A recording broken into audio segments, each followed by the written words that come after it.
Hi everyone, मैं प्रिया और अपने चैनल टेक विद प्रिया में आपका हार्दिक स्वागत अभिनंदन करती हूँ। सभी को हर हर महादेव। तो चलिए, हमारी जो वीडियो है वो 12 ज्योतिर्लिंग इन इंडिया है ना, उनके बारे में विशेष तौर पे होने वाली है। मैं आपको बताऊंगी कि भारत में जो 12 ज्योतिर्लिंग हैं वो कौन कौन से हैं और कहाँ कहाँ स्थित हैं। ठीक है, चलिए तो सबसे पहले शुरुआत करते हैं सोमनाथ से। गुजरात के सौराष्ट्र में स्थित सोमनाथ को भगवान शिव के 12 ज्योतिर्लिंगों में से सर्वप्रथम ज्योतिर्लिंग माना गया है। इस ज्योतिर्लिंग की जो महत्ता का अनुमान है इस बात से लगाया जाता है कि हिंदुओं के सबसे प्राचीन ग्रंथ ऋग्वेद में इनका वर्णन है। अगर आप ऋग्वेद को ओपन करेंगे, आप उनमें पढ़ेंगे तो उसमें सोमनाथ का बहुत ही ज़्यादा जिक्र किया गया है। धार्मिक ग्रंथों के अनुसार सोम अर्थात चंद्र द्वारा दक्ष प्रजापति की श्राप से मुक्ति पाने के लिए इस स्थान पर भगवान शिव की आराधना की गई थी। तो सोम को श्राप से मुक्ति दिलाने के लिए भगवान शिव ने स्वयं इस स्थान पर प्रकट होकर चंद्रदेव को दर्शन दिए थे, जिसके बाद 12 ज्योतिर्लिंगों में से प्रथम ज्योतिर्लिंग सोमनाथ अस्तित्व में आया था। हर वर्ष हजारों श्रद्धालु इस ज्योतिर्लिंग को देखने के लिए दूर दूर से आते हैं और अपनी आध्यात्मिक क्षुधा को शांत करते हैं और यहाँ पे दर्शन करते हैं। भगवान जी का दर्शन करने आते हैं बहुत दूर दूर से लोग। और इसी तरह अब जो सेकंड ज्योतिर्लिंग है वो मल्लिकार्जुन। ये कहाँ पे हैं तो सुनिए। तो दक्षिण भारत में कृष्णा नदी के तट पर बसे मल्लिकार्जुन ज्योतिर्लिंग को दक्षिण भारत का कैलाश भी कहा जाता है। मल्लिकार्जुन जो ज्योतिर्लिंग है वो आंध्र प्रदेश राज्य के कृष्णा जिले में स्थित है, जो कि श्रीशैल नामक पर्वत पर स्थित है। ठीक, धार्मिक मान्यताओं के अनुसार इस स्थान पर भगवान शिव की आराधना करने से भक्तों को सभी प्रकार से कष्टों से छुटकारा मिल जाता है और वे जीवन मरण के बंधन से भी मुक्त हो जाते हैं। भगवान शिव द्वारा अपने पुत्र कार्तिकेय को मनाने के लिए इस स्थान पर प्रकट होने के कारण इस स्थान का विशेष महत्व है। चलिए अब महाकालेश्वर मध्य प्रदेश के उज्जैन जिले में है ना। आप भी जाएं, एक अलग ही आपको मतलब अद्भुत दिव्य शक्ति वहाँ पे आपको प्रतीक होगी। हम वहाँ पे विज़िट कर चुके हैं, आप भी जाइए, दर्शन करिए। तो हमारे मध्य प्रदेश में उज्जैन जिले के स्थित महाकालेश्वर मंदिर का विवरण प्राचीन ग्रंथों में प्रमुखता से किया गया है।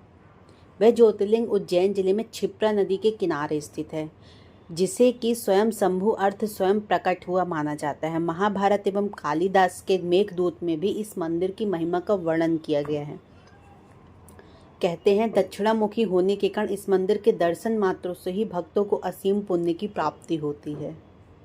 चलिए अब बात करेंगे ओमकारेश्वर मंदिर के बारे में। ओमकारेश्वर मंदिर जो है मध्य भारत की पवित्रतम नदियों में से एक नर्मदा नदी के मध्य में बसा ओमकारेश्वर मंदिर इस क्षेत्र में सर्वप्रथम तीर्थ माना जाता है। 12 ज्योतिर्लिंगों में से शामिल ओमकारेश्वर मंदिर मध्यदाता द्वीप पर स्थित है, जो कि नर्मदा नदी द्वारा निर्मित ओम आकार का द्वीप है। राजा मदधाता द्वारा भगवान शिव को प्रसन्न करने के पश्चात भगवान द्वारा अपने दर्शन देने के कारण ही यह ज्योतिर्लिंग अस्तित्व में आया है, जहाँ 33 करोड़ देवी देवताओं का वास माना जाता है। कहा जाता है पूरे देश के तीर्थों से जल लेकर इस ज्योतिर्लिंग पर अभिषेक करने के पश्चात ही अन्य तीर्थों का पूर्ण फल प्राप्त हो जाता है। हम यहाँ पे भी विज़िट कर चुके हैं, आप भी जाइए। हर हर महादेव। चलिए अब बात करते हैं काशी विश्वनाथ मंदिर। बहुत लोगों ने सुना होगा। दुनिया के सबसे प्राचीन शहरों में शुमार वाराणसी में स्थित काशी विश्वनाथ मंदिर को भगवान शिव व पार्वती का आदि स्थल कहा जाता है। यह वर्ष हजारों पुराना और 12 ज्योतिर्लिंगों में से बहुत प्रमुख महत्व रखता है। भगवान शिव द्वारा इस स्थान पर स्वयं को स्थापित किए जाने के कारण यह हिंदुओं का प्रमुख तीर्थ स्थल है। गंगा स्नान और काशी विश्वनाथ दर्शन से मोक्ष प्राप्ति का धार्मिक ग्रंथों में विशेष वर्णन है। अब आता है श्री वैद्यनाथ। झारखंड जिले में देवोघर में स्थित श्री वैद्यनाथ मंदिर भगवान शिव के 12 प्रमुख ज्योतिर्लिंगों में से एक है। धार्मिक मान्यताओं के अनुसार असुर राजा जो रावण द्वारा भगवान शिव की आराधना करते हुए अपने 10 सिरों का बलिदान स्वरूप समर्पित कर दिया था, जिसके बाद भगवान शिव द्वारा वैद्य के रूप में कार्य करते हुए रावण को वरदान देते हुए पुनः जीवित कर दिया था, जिसके कारण से इस ज्योतिर्लिंग का नाम श्री वैद्यनाथ रखा गया। त्र्यंबकेश्वर मंदिर, जो कि महाराष्ट्र के नासिक जिले में स्थित है। त्र्यंबकेश्वर जो ज्योतिर्लिंग गौतमी नदी के किनारे स्थित है। इस ज्योतिर्लिंग के पास ही त्र्यंबक नामक स्थान से दक्षिण की गंगा कही जाने वाली गोदावरी का उद्गम स्थल भी है, जो कि ब्रह्मगिरी पर्वत से निकलती है। कहा जाता है कि गौतम ऋषि द्वारा गौ हत्या के पाप से मुक्ति पाने के लिए इस स्थल पर तप किया गया था, जिसके पश्चात भगवान शिव द्वारा इस स्थान पर गौतम ऋषि को दर्शन दिए जाने के कारण त्र्यंबकेश्वर ज्योतिर्लिंग अस्तित्व में आया था। यहाँ भगवान विष्णु, शिव और ब्रह्मा के दर्शन एक साथ किए जा सकते हैं।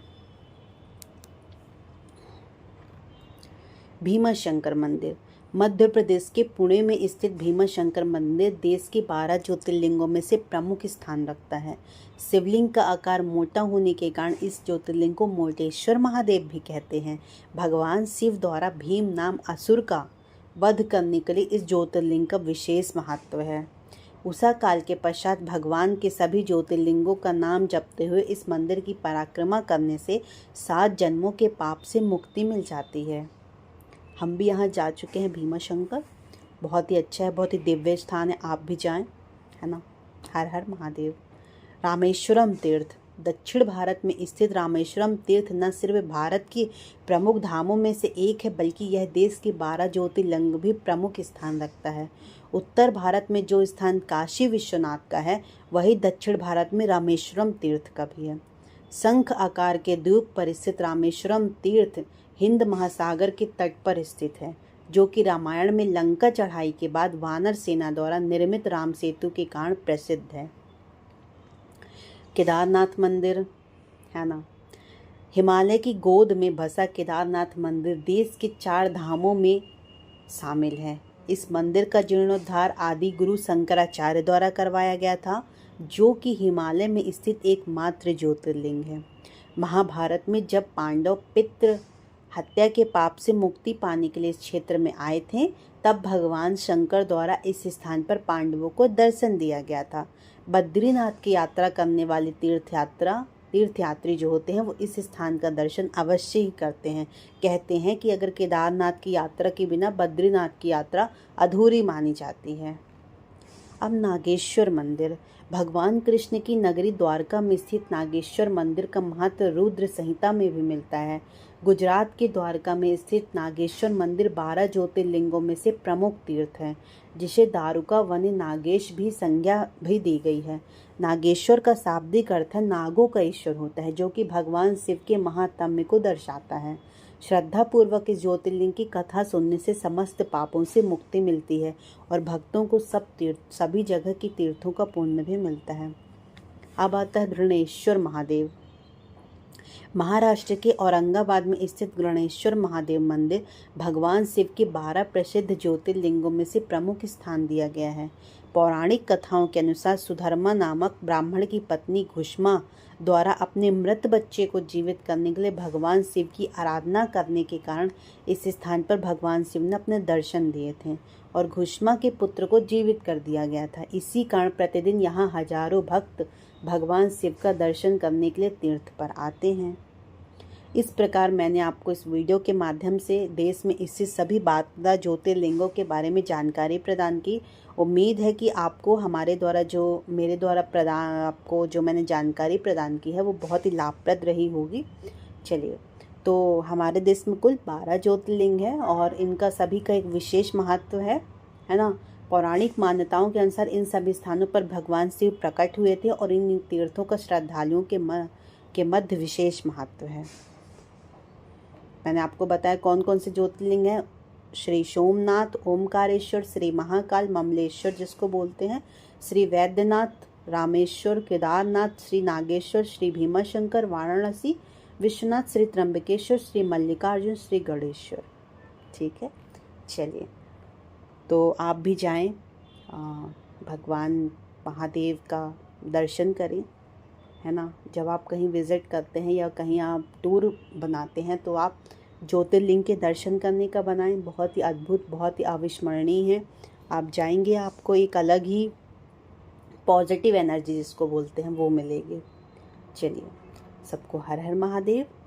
सबको अपना ख्याल रखना, और जो भी जाना चाहते हैं, है ना, तो ये वीडियो आप उनको सेंड करें, अपने दोस्तों को, अपने फैमिली मेम्बर को।